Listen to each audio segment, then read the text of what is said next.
Hey everyone, thank you for clicking on this if you did. I hope you like it. If you do, please like, subscribe, and comment below.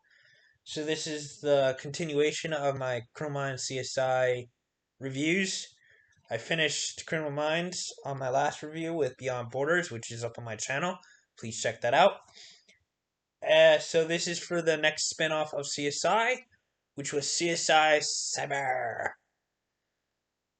This only lasted 2 seasons. And I guess people weren't ready for it, or they didn't like the cast. I don't know what too many people's problems were. Maybe some of the stuff wasn't based enough in reality, or I don't know. But it only lasted 2 seasons. I think it's only like 38, 40 episodes long, give or take. So yeah, it's a short series, just like Beyond Borders was pretty short as well. The spin-offs, the spin-offs didn't last too long with before they brought CSI back, which will be my next review. Anyways, I liked it. I thought all the characters were very interesting. You have the great Patricia Arquette. Then he was in the first season.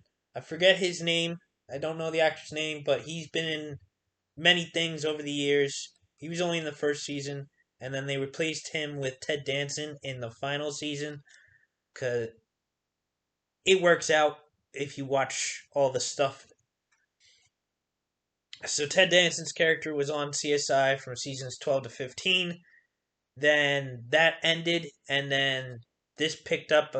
The second season picked up like a few months or a little bit afterwards, and he moved over to Cyber for the second/final season. Luckily, they filmed an ending because they either were told that their ratings weren't doing too well, or they kind of figured they weren't going to get renewed for another season. But the second season does not end on a cliffhanger. They had it planned that if they found out they were going to get renewed, they were going to air a cliffhanger ending, but they either found out or they knew that they weren't, so they ended it with a nice wrap it up all kind of uh, few minutes to wrap everything up, and it works.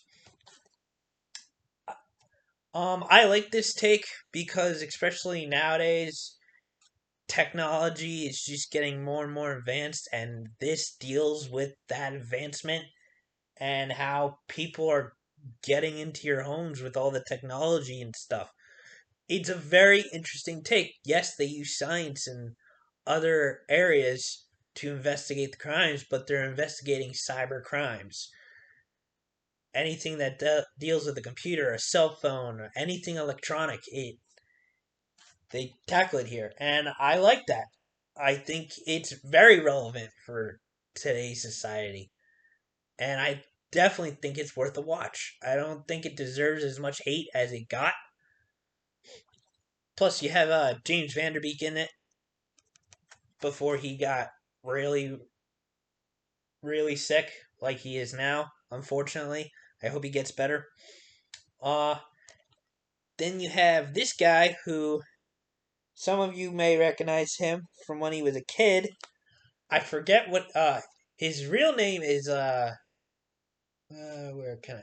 Hold on, let's see if I can find it. Uh, Shad Moss. Shad Moss is his real name, but when he was a kid, he was this was my time, or he might be a little bit younger than me. I don't know, but he was known as one of the littles. But kid wise, he was either Little Romeo or Little Bow Wow. I forgot to look it up. I'm sorry, but I do remember him being like one of the littles. There were like two of them. It was like Little Bow Wow and Little Romeo, or something around those lines back in the early 2000s. And he was one of them. He was one of them. So it was interesting to see him in this show. But I thought he did a fine job. It is not streaming free anywhere. It is streaming, but you would have to rent or buy it. So there's that.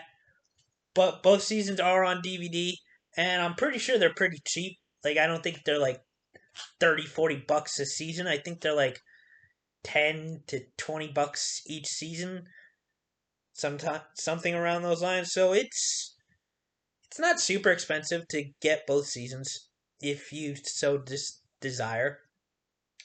I think it's worth your time. I think it's a good watch. I hope you check it out. If not, that's up to you. Anywho, that is all I got for you today. I hope you liked this review. If you did, please like, comment, and subscribe below. In the comments, let me know if you watched this show when it was on, or if you found it afterwards. Let me know what you thought. Did you like it? Did you not like it? Do you think it was ahead of its time? Did you not like? If you didn't like it, was it because of the actors? Was it because of they were doing cyber crimes and it didn't feel real enough? Let me know in the comments below. All right. I will see you guys on my next review, which will be for the final spin-off slash revival reboot, and I'm doing it because even though it was a revival and they did bring OG characters back, it was more of a revival slash spin-off. Yes, it was set in the original city and they brought OG characters from the original CSI in it in the first season, and then in the last two seasons. It was only on for 3 seasons, but I'm doing it because I think it was enough of more new characters, enough of a revival that I don't I liked it, and I thought they kept enough of what I think Criminal Minds Evolution is missing, which is why I didn't do a separate review for that, and why I'm doing a separate review for CSI Vegas, which will be in the next few days or so. I don't know if it'll be tomorrow or the next day after that. It'll be soon. So look forward to that review. I hope to see you guys then. Thank you, and I hope you guys have a great night. I will see you on my next review. Later, alligators.